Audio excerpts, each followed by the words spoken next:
बुध महादशा। यदि किसी व्यक्ति का जन्म बुध की महादशा में हुआ है, जो कुंडली में अशुभ स्थिति में है, तो बचपन में व्यक्ति में अत्यधिक बेचैनी, अन्यमनस्कता और बातूनीपन देखा जा सकता है। दूसरी ओर, यदि जन्म कुंडली में बुध अच्छी स्थिति में हो और बुध की महादशा जीवन में जल्दी आ जाए, तो व्यक्ति शिक्षा या विभिन्न तकनीकी प्रशिक्षण के माध्यम से अच्छी पहचान प्राप्त कर सकता है। और अगर बुध की दशा पिछले जन्म में या मध्य आयु के बाद आती है, तो पुण्य का मूल्य नहीं मिलता। इन सभी मामलों में इस जीवन के अंतिम वर्षों में सीखी गई शिक्षाएं अगले जन्म में सुधार लाती हैं। बुध की अशुभ स्थिति में व्यक्ति को त्वचा रोग, स्नायु विकार होते हैं तथा गुरु के लाभों से वंचित रहना पड़ता है। ज्योतिष परामर्श के लिए संपर्क करें आचार्य श्री शांतनु शास्त्री, M9932413177। 17 वर्षों तक चलने वाली यह अवधि बुद्धि, शिक्षा, लेखन और संचार से जुड़ी होती है। बुध महादशा के प्रभाव आपकी कुंडली में बुध की स्थिति के आधार पर भिन्न हो सकते हैं। अनुकूल स्थितियां शिक्षा, व्यापार और संचार में सफलता दिलाती हैं, जबकि प्रतिकूल स्थितियां चिंता या अतिचिंतन का कारण बन सकती हैं। शिक्षा में सफलता निर्धारित करने वाले महत्वपूर्ण पहलू और ग्रह चतुर्थ भाव समग्र शिक्षा का प्रतिनिधित्व करता है। पंचम भाव ज्ञान, बुद्धि और सीखने की क्षमता को दर्शाता है। नवम भाव उच्च शिक्षा और दार्शनिक गतिविधियों से संबंधित है। 10वां भाव करियर और व्यावसायिक सफलता का प्रतिनिधित्व करता है।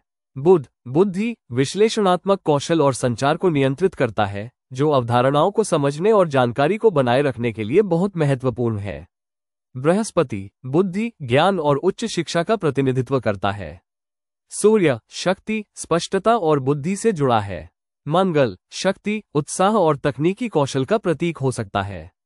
शनि अनुशासन, कड़ी मेहनत और दृढ़ता का प्रतीक हो सकता है, जो निरंतर तैयारी के लिए आवश्यक है। ज्योतिष परामर्श के लिए संपर्क करें आचार्य श्री शांतनु शास्त्री, M9932413177। यदि पंचमेश और नवमेश एक साथ हों तो ये परिवर्तन योग बनाता है, जिससे व्यक्ति शिक्षा में उत्कृष्ट होता है और समाज में उसे बहुत सम्मान और मान्यता प्राप्त होती है। यदि नवमेश पंचम भाव में स्थित हो तो व्यक्ति लेखन में सफल होता है और धनवान भी बनता है। यदि चतुर्थेश और द्वादशेश का संबंध पंचमेश से हो तो व्यक्ति शिक्षा के लिए विदेश जाता है और वहीं स्थायी रूप से रहता है। यदि पंचम, नवम और द्वादश भावों का संबंध हो तो व्यक्ति शिक्षा के लिए विदेश जाता है, लेकिन पढ़ाई पूरी करने के बाद वापस लौट आता है। सरस्वती योग जब बृहस्पति, शुक्र और बुध किसी भी केंद्र ग्रह अर्थात प्रथम, चतुर्थ, सप्तम और दशम भाव में या लग्न के त्रिकोण में स्थित हो तो सरस्वती योग बनता है। इसके फलस्वरूप व्यक्ति बौद्धिक और शैक्षिकी उपलब्धियां प्राप्त करता है। ब्रह्म योग शुक्र और बृहस्पति केंद्र में लग्न की स्थिति और 5वें या 11वें घर के स्वामी की स्थिति के परिणामस्वरूप ब्रह्म योग बनता है, जो व्यक्ति को सर्वोत्तम शिक्षा, प्रसिद्धि और धन की गारंटी देता है। बलय योग जब बृहस्पति या शुक्र सूर्य से 12वें घर में स्थित हो तो बलय योग बनता है, जिससे व्यक्ति विभिन्न भाषाओं में निपुण हो जाता है और अपनी बहुभाषी क्षमताओं के लिए प्रसिद्ध हो जाता है। संघ योग यदि षष्ठेश पंचम भाव में हो या इसके विपरीत तो संघ योग बनता है। इस योग के कारण व्यक्ति उच्च शिक्षा जैसे PhD आदि प्राप्त करता है। धेनु योग यदि द्वितीय भाव का स्वामी किसी शुभ ग्रह से युति कर रहा हो और उस पर किसी पाप ग्रह की दृष्टि न हो तो ये ग्रह धेनु योग बनाता है। इसमें जातक उच्च शिक्षा प्राप्त करता है और सुख सुविधाओं से युक्त जीवन जीता है। बृहस्पति ज्ञान और बुद्धि का स्वामी है। ये ग्रह सर्वोच्च और दिव्य ज्ञान प्रदान करने वाला माना जाता है। जन्म कुंडली में बृहस्पति की शक्ति व्यक्ति को उच्च ज्ञान प्राप्ति की ओर प्रेरित करती है। बुध सीखने और साक्षरता कौशल का सूचक है। मजबूत और सुखद बुध अच्छी तरह से अध्ययन करने के लिए एकाग्रता प्रदान करता है और इसके साथ ही विषय को समझने की क्षमता भी देता है। बुध सूर्य और मंगल से प्रभावित हो तो बच्चा गणित में अच्छा होता है। सूर्य यदि जन्म कुंडली में सूर्य शुभ और मजबूत स्थिति में हो तो जातक अपनी शिक्षा के माध्यम से उच्च पदों पर आसीन होता है।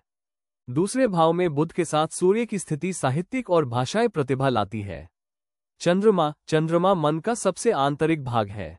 बुध के साथ एक मजबूत चंद्रमा की युति व्यक्ति को सक्रिय मन, अच्छी बुद्धि और तीव्र स्मरण शक्ति प्रदान करती है। इससे व्यक्ति का सामान्य ज्ञान, अभिव्यक्ति कौशल और बुद्धिमत्ता बनी रहती है। शुक्र सामान्यता संबंधित व्यक्ति में कला, संगीत, नाटक, सिनेमा, गायन, नृत्य, अभिनय आदि में गहरी रुचि लाता है। केतु ज्ञान प्रदान करता है और उसकी कृपा के बिना कोई भी शिक्षा प्राप्त नहीं कर सकता।